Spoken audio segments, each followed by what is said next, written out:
Shalom, berjumpa lagi dengan saya Handoko Suryanto. Baiklah, kali ini saya akan melanjutkan seri ucapan bahagia bagian yang kedua. Saya akan membacakan satu ayat yang mengatakan di dalam Injil Matius pasal yang kelima, ayat yang keempat, ini adalah ucapan bahagia yang kedua. Berbahagialah orang yang berduka cita, karena mereka akan dihibur. Saya ulangi, berbahagialah orang yang berduka cita, karena mereka akan dihibur.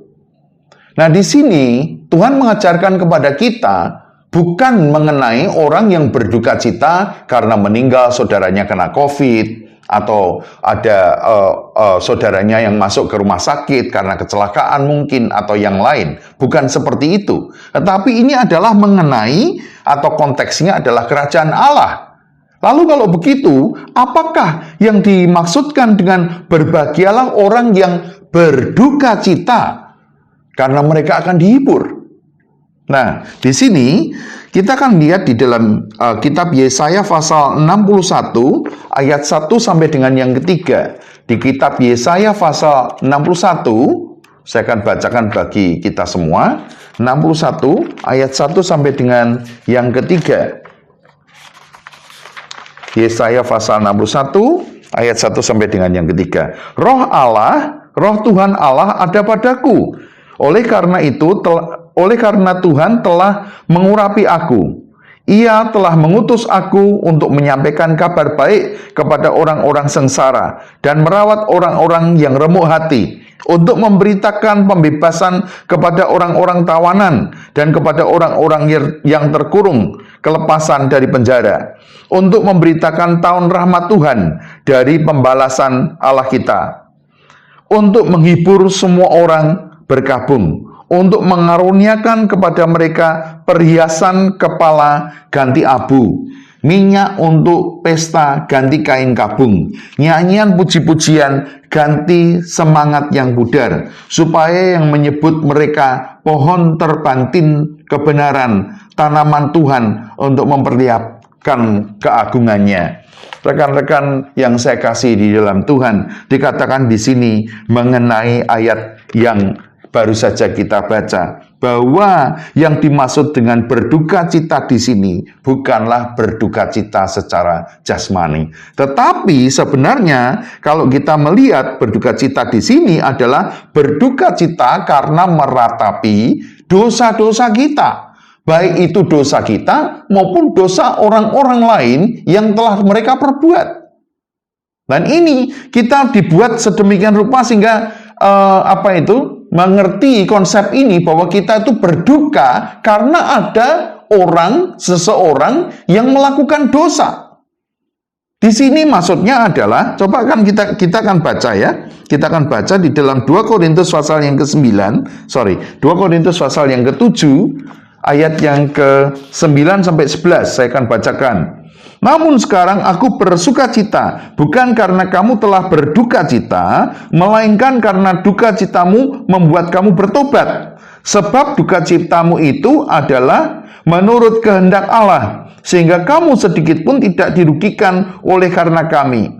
Sebab duka cita menurut kehendak Allah menghasilkan pertobatan yang membawa keselamatan, dan tidak akan disesalkan, tetapi duka cita yang dari dunia ini menghasilkan kematian. Sebab perhatikanlah betapa justru duka cita yang menurut kehendak Allah itu mengerjakan pada kamu kesungguhan yang besar, bahkan pembelaan diri, kejengkelan dan ketakutan, kegiatan penghukuman. Di dalam semuanya itu, kamu telah membuktikan bahwa kamu tidak bersalah di dalam perkara itu. Jadi, yang dimaksudkan di sini adalah kita berduka cita supaya kita ini menjadi bertobat. Tujuannya itu adalah supaya kita itu menjadi bertobat. Itu yang pertama. Kemudian ayat yang berikutnya yang kita akan baca adalah 2 Petrus pasal yang kedua, ayat 7 sampai 9.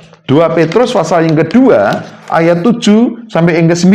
Demikian bunyi firman Tuhan. Tetapi ia menyelamatkan Lot, orang yang benar, yang terus-menerus menderita oleh cara hidup orang-orang yang tidak mengenal hukum dan yang hanya mengikuti hawa nafsu mereka saja.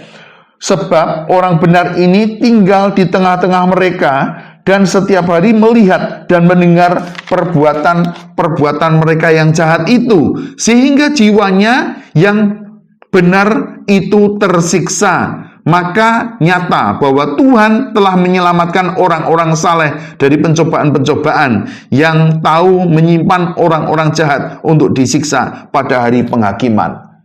Jadi ada dua hal di sini. Yang pertama adalah mengenai bagaimana kita ini menjadi berduka cita karena kesalahan kita. Dan yang kedua adalah kita menjadi berduka cita karena kesalahan orang lain. Kita perlu tahu di sini, Tuhan ingin agar supaya kita ini bahkan sampai memiliki rasa duka cita karena kesalahan kita. Kalau kita berbuat dosa, kita harus benar-benar bertobat di hadapan Tuhan. Kita harus mau mengakui di hadapan Tuhan dan mengatakan, Tuhan, aku telah bersalah, aku telah berbuat dosa. Oh Tuhan, ampuni aku Tuhan Yesus. Katakan kepada Tuhan, benar-benar itu sampai menjadi suatu duka cita. Bagaimana kalau kita kehilangan ayah, kehilangan ibu, kehilangan saudara? Saya pernah mengalami semuanya itu. Dalam beberapa tahun terakhir ini, ayah saya meninggal, ibu saya meninggal, mertua saya meninggal, mertua laki-laki dan perempuan ya, dua-duanya meninggal. Kakak perempuan saya meninggal, kakak ipar saya laki-laki meninggal. 6 orang di dalam keluarga kami meninggal. Dan kami berduka cita. Oh, seringkali kami teringat akan kasih mereka, akan perbuatan mereka, dan kita merasa, aduh, kok mereka sekarang sudah tidak ada. Kami berduka. Demikian pula Tuhan ingin rasa duka cita itu ada di dalam diri kita tatkala kita melakukan kesalahan. Tatkala kita melakukan dosa. Apakah kita sebagai anak Tuhan yang sudah ditebus oleh Tuhan tidak bisa berbuat dosa? Oh, masih bisa berbuat dosa. Tapi tatkala kita sadar, oh aku telah salah, aku telah melakukan sesuatu yang salah di hadapan Tuhan, maka Tuhan ingin agar supaya kita ini berduka. Kita berduka karena kekeliruan kita. Kita perlu minta ampun. Tuhan mengatakan kalau kita berdosa, kita datang kepada Tuhan, kita meminta ampun, maka Dia Allah yang Maha Kasih itu akan mengampuni kita. Dia pasti mengampuni kita. Tapi kita harus memiliki hati yang grief, hati yang duka cita. Karena apa? Karena kita telah berbuat dosa. Dan bahkan yang kedua, Tuhan katakan bahwa kita ini harus berduka cita karena orang lain yang berbuat dosa. Lot itu hidup di tempat di mana di Sodom dan Gomora, di mana orang-orang itu moralnya bejat. Moralnya bejat. Mereka tidak bermoral. Dan bahkan tatkala ada malaikat datang, mereka menghendaki agar supaya malaikat ini, mereka tidak tahu kalau itu malaikat, dianggap itu tamunya Lot, disuruh keluarkan supaya apa? Supaya mereka bisa pakai para malaikat ini. Lot bahkan sangat menghargai para malaikat ini. Ini loh, aku punya anak-anak perempuan yang belum pernah dijamah oleh laki-laki. Diserahkan kepada mereka. Begitu baik hatinya Lot, sekalipun dengan cara yang salah, mengorbankan anak-anaknya yang masih gadis untuk dipakai mereka. Sehingga pada waktu itu dipikir oleh Lot, mereka akan mau melakukan itu. Tetapi orang-orang di zaman itu yang bejat itu, mereka melakukan laki-laki dengan laki-laki, perempuan dengan perempuan. Dan para lelaki pada waktu itu menghendaki agar supaya tamunya Lot yang diminta. Ini benar-benar bejat. Sehingga akhirnya malaikat itu menarik Lot ke belakang dan menghukum orang-orang yang menghendakinya. Rekan-rekan yang saya kasih di dalam Tuhan, Lot benar-benar hidup di zaman di mana orang penuh dengan dosa. Maka Tuhan Yesus menyelamatkan mereka melalui Abraham. Abraham berdoa, Abraham berduka cita. Tuhan, bagaimana kalau ada sekian puluh orang yang percaya kepadamu? Bagaimana kalau ada sekian puluh Tuhan? Kurang 5 bagaimana Tuhan? Bagaimana kalau kurang lagi Tuhan? Terus mengadakan tawar-menawar. Karena apa? Karena Abraham mencintai mereka.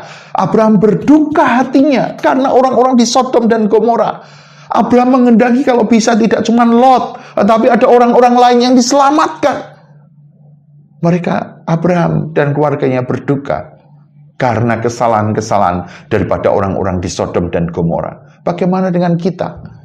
Apakah kita juga memiliki hati yang berduka? Alkitab mengatakan bahwa pada saat kita ini berduka, maka kita akan dihibur oleh Tuhan. Akan ada penghiburan nanti pada saat hati kita ini berduka karena satu, dosa kita. Yang kedua, dosa orang lain, termasuk dosa bangsa kita. Yang benar dianggap salah, yang salah dianggap benar, sudah nggak karu-karuan bangsa ini. Yang kita perlu berdoa untuk mereka. Dan saya percaya kalau kita hatinya berduka karena orang-orang lain, berduka karena kesalahan orang-orang lain, maka suatu saat saya percaya kita pasti akan dihibur oleh Tuhan.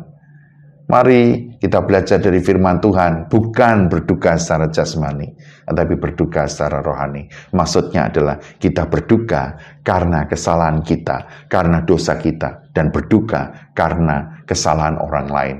Berduka karena dosa orang lain. Tuhan memberkati.